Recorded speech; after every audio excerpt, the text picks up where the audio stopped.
Hello everyone, welcome to today's video where we are checking out the top 5 best decks to play in ranked, at least my opinion. If you have a different opinion, that's okay.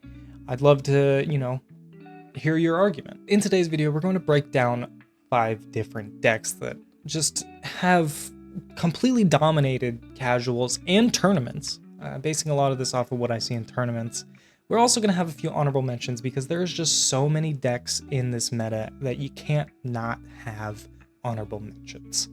So anyways, if you like today's video, make sure to like and subscribe, and let's just jump right into it. Here are some honorable mentions before I get into what I believe are going to be the best decks in ranked this season. To start things off, I have to mention it. Decidueye and Decidueye EX it's been insane. The problem with this deck though is you really only will win if you go second and you get that first attack off.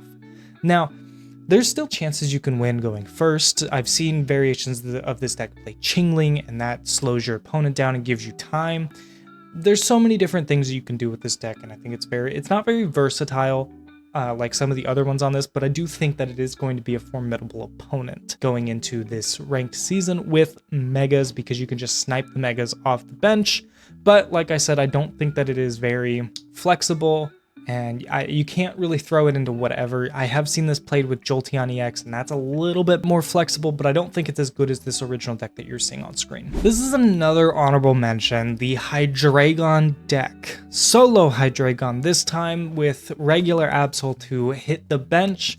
I don't think that this one's going to be a part of the top 5, simply because it lacks, control. Yeah, you do have one red card, and you do have a regular red that does damage to EX Pokemon, but I simply think that the version played with Absol is just better, or even the ones played with Darkrai. I just think that those are going to simply be even better decks than this one, but nonetheless, Hydreigon is still an insanely good card. It's not even insanely good, it is insanely broken, but I think by itself it does lack a control elements. You are running Cyrus and regular Absol, which leaps over it's a leap over attack, so it hits the bench for I believe 30 damage. And you do have Cleffa. Cleffa will help you pull really quickly, but I just think that this deck lacks the control aspect that Mega Absol gives, and the ping damage that Darkrai gives. So in no means is this deck going to be weak. That's why it is an honorable mention, but I think that all the other decks that I'm going to be mentioning just have a slight edge over this one. I know that this picture looks a little bit different than all the other ones that I've been putting up. I pulled it from a different source because this is the only one that I could find this specific deck, but this is Jolteon EX. Now, this deck is good, but it's not super consistent.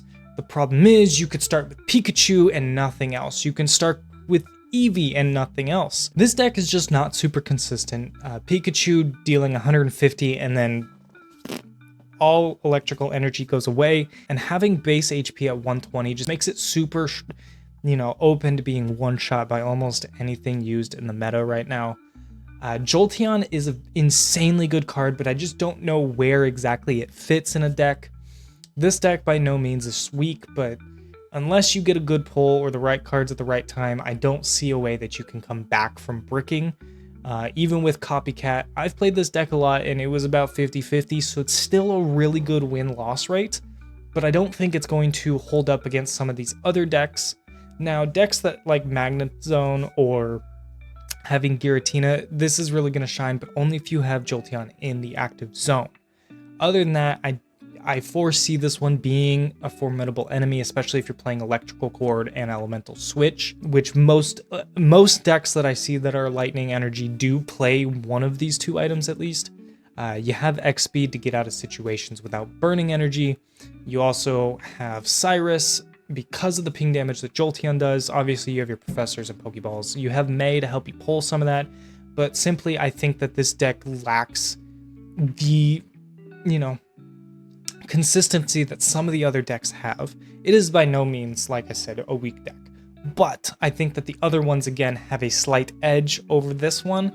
This one has more control than say the Hydreigon, but it just doesn't have the damage output that Hydreigon has, and that's why I think that it's still just an honorable mention. This is the weakest Mega. Let's be honest, Mega Gyarados just takes way too long to get online, and it has an insanely good ability, especially with also doing 140 attack. Discarding the top 3 cards of someone's deck can be game changer. Problem is getting it set up is just insanely difficult, and with Magikarp only having 30 health, it makes it very, very prone to getting one-shot early on. And it just takes way too long to set up. Instead of even setting up with Mantike just gets one shot really early, so you can possibly get 1 or 2 energy onto Gyarados. But by then, you know, the opponent might already have 2 points, Sabrina something else in, and, you know, you lose the game. But Mega Gyarados just takes way too long to set up. You have X-Speed, which really doesn't help because Gyarados does have 3 retreat costs, so you're still burning 2 energy. Luckily, you can use Heavy Helmet to take some of that damage off. Obviously, you're running Pokeball. This deck runs 1, which is very odd. I usually don't see a deck that runs less than 2 Pokeballs. Obviously, 2 Professors, a red card, 2 Lysias to heal May, Heavy Helmet, Giovanni. And you can also heal with Milotic, or Milotic, however you say it. So this is possibly, I would say, the best deck that you could play. There are others that you can. I would even recommend a deck that plays like a regular Gyarados just to take care of Oricorio, because with Milotic you have to hit twice. With regular Gyarados you only have to hit once, but once again it is 4 energy. But if you're going to spend that long setting up a Gyarados, you might as well do some damage. Unfortunately, Mega Gyarados compared to all of the other Megas is just very much lacking. So now, and let's get into the top 5 decks that I think are going to be the best in Ranked. Excluding Mega Pidgeot, I haven't had enough time to test them. I don't see enough decks being built with it. So we'll see about that one. I'm just not going to add it to honorable mentions or the top 5 list. The first deck that we are looking at is the Suicune Greninja deck. I'm going to start off first because we all know exactly how it's going to do in Ranked as it's performed in the last couple, Ranked seasons. The only difference with this one now compared to the old one is this one runs Greninja EX. And now there's tons of variations of this deck, so the one you see on screen is not the only one, but I think any variation is going to do really well in Ranked. I don't really need to explain much about this deck because we all know it's fast, it's formidable, and it's going to be here to stay for a very long time because it's already been here to stay for a very long time. Let's go into the next one. The next deck we're talking about is Mega Absol EX and Hydreigon.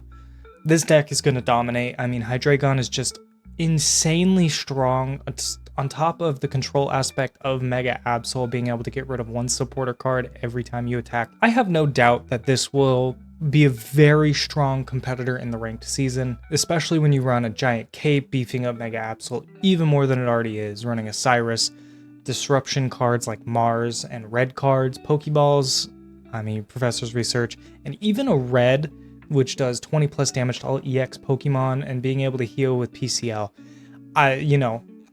On top of all that, you have Hydreigon, who you can set up in 2 turns while setting up Mega Absol. I mean, if Hydreigon goes down, you can follow up with Mega Absol. And then if you're running a variation with Cleffa, like you see on the screen, you can easily find your Pokemon really quickly. I've run this before, and it is fantastic. So there's not much more I can say about this deck except that it is going to be a top contender. Let's check out some of the other ones. This Magnezone deck is actually probably my favorite out of all these decks just because it is not an EX deck at all, and it just absolutely dominates. Listen, I have played 7 games of this, and I have not lost a single game playing this deck. Now, I'm not playing Ranked, so we won't really know, but I have not lost a single game of casuals playing this deck, and this is actually going to be the deck that I run in Ranked. I'm going to change my deck up every so often, but this is the one I'm definitely going to be starting with. You don't even need to run rare candies because you're running 2 Magnetons, and the reason you don't want to run rare candies is because Magneton can generate its own energy.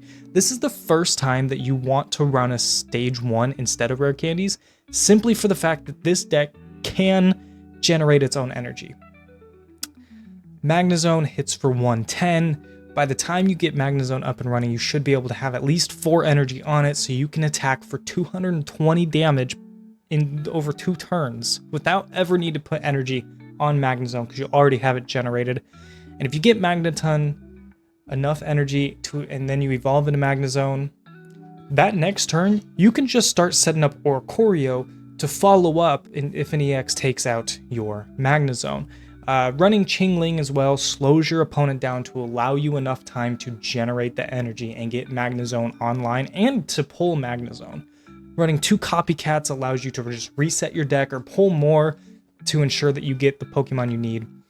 Red card is also insanely strong, and one of the most devious things that you can do is Copycat and then red card.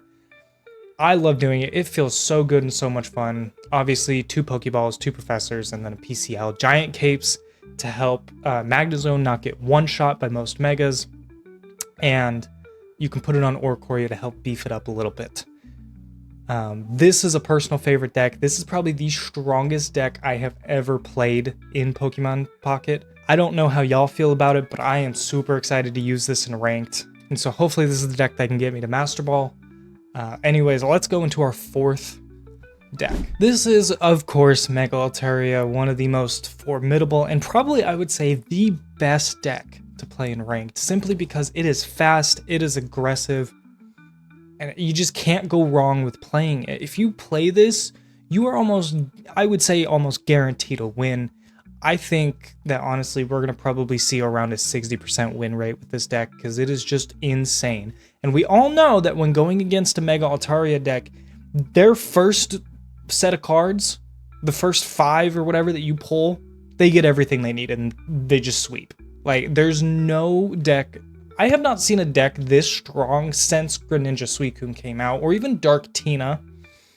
But I think that this one is just simply better, basically for the reason that you can heal 40 damage each turn if you have both Indeedee on the bench. And then if you run, PCL, potions, potentially Lily if you have a stage 2, it just makes this deck like unkillable, or Espeon. There are so many variations of this deck, and they are all so strong. The one you see on the screen is not the only one. It's actually not the one that I see very often, but I wanted to include it because I think that adding a Giratina will be fantastic. Because you can still put energy on everything else instead of Giratina, because you can use Giratina's ability to gain energy without giving up the energy that generates every turn. So I think that that can be really useful. Obviously, you run regular Altaria as well to combat Oricorio, but overall, this deck is just insanely strong. You have Mars, you're running 2 Mays to pull all the Pokemon you need, Sabrina, Giant Cape, Cyrus, Professors, and Pokeballs, of course. A red for extra damage because Altaria only does 130. With that red, you can one-shot most Pokemon. For example, Magnezone is 140. You're only doing 130. Even with red, you cannot one-shot Magnezone because it's not an EX, but with Giovanni, you can. And that's why in the Magnezone deck, we run Giant Capes. But this deck is just, it's absolutely insane, and I hate going against it all the time. With the Magnezone deck, I have won every single time against a Mega Altaria deck, but I think that's just luck, to be honest, just because of how good and consistent this deck really is. Let's get into our 5th and final deck that we're going to talk about in this video. So this is the 5th and final deck, and it's a beast, let's be honest. It is Mega Blaziken with Heatmor. There are so many variations with this deck, but I think the 2 that definitely stand out is this one with Heatmor that you see on the screen, and Entei. Entei EX is used as a draw engine, but it can deal some serious damage, especially with Flame Patch. Heatmor, I think, is just going to be more important because it can attack bench Pokemon, potentially even sniping them before you even get a chance to play. I have not seen this deck played with Cleffa before, but I don't think it's necessarily a bad idea because it does allow you to get Mega Blaziken and then you can work on getting it online quicker. Rocky Helmet helps you deal extra damage, and it potentially protects Heatmor from getting knocked out so that, Torchic or Combustion does not come in early. Obviously 2 Cyruses because Heatmor, it only attacks the bench. You have a Cyrus, you bring that forward. I've seen most decks played with 2 Flame Patches and not 1. The one you see on screen only has 1. I feel this is the best, although maybe potentially running 2 flame patches. I don't know what you would get rid of. It's more of, personal preference. Maybe get rid of 1 Cyrus and then replace it with a flame patch, but totally up to you. There are so many other decks that you can play with Mega Blaziken, such as with Entei EX. I've seen that one is also a very common deck on top of Heatmor. But this deck is just absolutely insane. I don't think it's as good as Mega Altaria, but I do think that regardless, it is still good. So yeah, those are the 5 decks that I think are going to be the best in Ranked. Now, I could be wrong, but I also could be right. But I'm willing to bet that at least 3 of these are going to place at the very top of Ranked. Now, keep in mind, this is not all of the decks that are going to be, strong performers. These are just some of the top 5 decks that I see being played that I think are going to have a slight advantage in Ranked simply because of how they perform in tournaments. There are, at the beginning you saw some honorable mentions, of course, but simply I think these ones just have a slight advantage because of the control that you have in some decks like Mega Absol, and then the flexibility of Mega Altaria being able to be put in so many different decks, and then the simplicity of Magnezone and not having to worry about if one of your Pokemon gets taken out, because they need to take out 3 to win because there's no EXs. So with that being said, I hope you all enjoyed, and I hope you all are so ready for the new ranked season, because I know that I am so excited. It's been gone for a whole month, but please make sure to comment what deck you will be using, or simply if you think you disagree with what I put in this video. I mean, that's totally fine, and I really want to hear what you guys have to say. Happy ranking! That's all I can say. I'll see y'all in the next one. Make sure to check out all my other videos, like and subscribe, and just remember to comment what deck you'll be using and what decks you think are going to be the top decks in Ranked this season.